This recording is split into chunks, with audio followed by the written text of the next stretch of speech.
Inequitable college standardized testing. Millions of students take college entrance exams like the SAT and the ACT. These tests are not only flawed, but they are inequitable towards students of color, low income students, and women.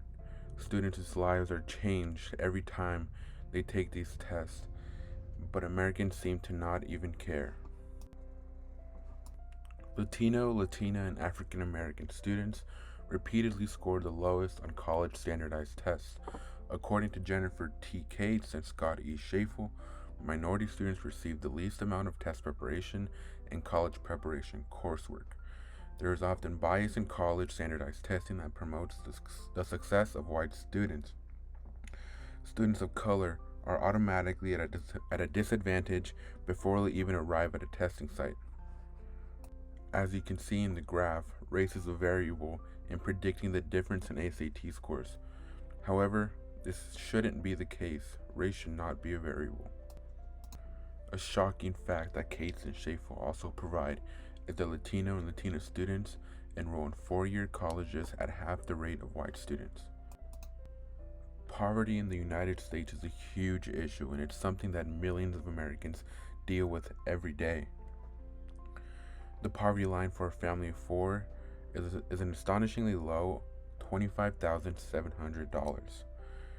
And those who are affected the most are minority groups such as Native Americans, Black Americans, and Hispanics. For Native Americans, the poverty rate is around 25.4%, for Black Americans 20.8%, and Hispanics around 17.6%. For students that are affected by poverty, college is an opportunity to escape it. Several scholars like Donald C. Orlick and Glenn Gifford, professors at Washington State University, argue that there is a correlation between family income and test scores on the SAT and SAT. It can be predicted that low-income students will receive lower scores on these tests. These tests are meant to keep poor students poor by denying them social and cultural capital that can be crucial for college attendance. As we see in the bar graph to the right, the higher the family income, the higher the scores on reading, math, and writing. A family income of over $200,000 is needed to get an outstanding score. However, millions of families fall way below this line. Not only are the tests like the ACT and the SAT inequitable towards students of color and low-income students, they have also been proven to be inequitable toward women. It's been proven that women perform worse than men on college standardized tests, especially math sections.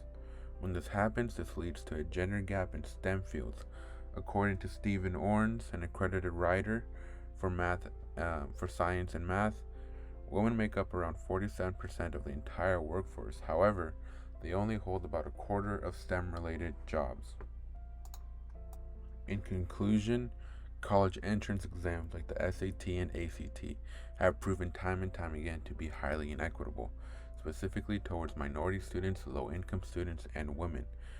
These tests do not accurately depict the ability that each student has to succeed in college. They are flawed, and we realize it more and more every year after students walk out of testing sites.